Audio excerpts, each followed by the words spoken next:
శ్రీమద్ రామాయణంలోని కిష్కింధకాండనందు 61వ సర్గ.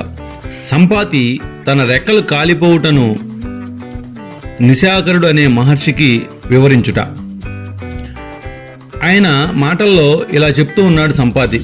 నేను సాహసపూర్వకముగా చేసిన దారుణమైన చేయశక్యము గాని ఆ పనిని గూర్చి సూర్యుని అనుసరించి వెళ్ళుటను గూర్చి అన్ని విషయములను ఆ మునికి చెప్పేతిని.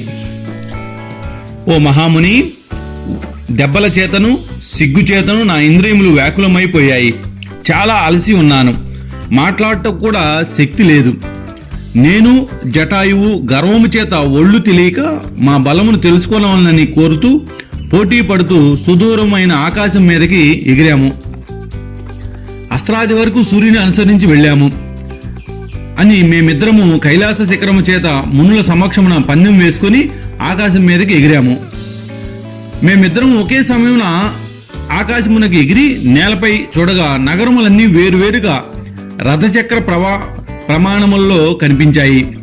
కొన్ని చోట్ల వాద్యధ్వని, కొన్ని చోట్ల అలంకారముల ధ్వని వినపడింది. ఎర్రని వస్త్రములు ధరించి గానము చేస్తున్న చాలా మంది స్త్రీలు కనపడ్డారు. శీఘ్రముగా ఆకాశంపైకి ఎగిరి సూర్యుని సమీపమును చేరిన మాకు అరణ్యము పచ్చిక బీడువలే కనపడింది. పర్వతములతో కూడిన భూమి రాళ్లు కప్పినట్లు ఉన్నది. నదులతో కూడిన భూమి దారములు పరిచినట్లు కనపడింది. మహాపర్వతములైన హిమవత్ పర్వతము, వింధ్య పర్వతము, మేరు పర్వతము భూమి మీద సరస్సులోని ఏనుగుల వలె ప్రకాశిస్తూ ఉన్నవి. అప్పుడు మా ఇద్దరికి తీవ్రమైన చెమట, దుఃఖము, భయము కలిగింది. చిత్తమునకు భ్రాంతి, దారుణమైన మూర్ఛ కూడా వచ్చింది. మాకు అప్పుడు దక్షిణ దిక్కుకు గాని, ఆగ్నేయము గాని, పశ్చిమముఖము గాని తెలియలేదు. లోకమంతా ప్రళయకాలమునందు అగ్నిచే కాల్చబడి నశించబడి చేయబడినట్లు కనిపిస్తూ ఉన్నది. నా మనసు కూడా పనిచేయలేదు. నేత్రమునే ఆధారముగా చేసుకుని గొప్ప ప్రయత్నముతో మనసును, నేత్రములను సూర్యునిపై నిలిపాము. మరలా ఎక్కువ ప్రయత్నం చేసి సూర్యుని వైపు చూశాము. అప్పుడు మాకు సూర్యుడు భూమి ప్రమాణం వంటి ప్రమాణంలో కనబడ్డాడు. జటాయువు నాతో చెప్పకుండానే భూమి వైపు పడిపోయాడు.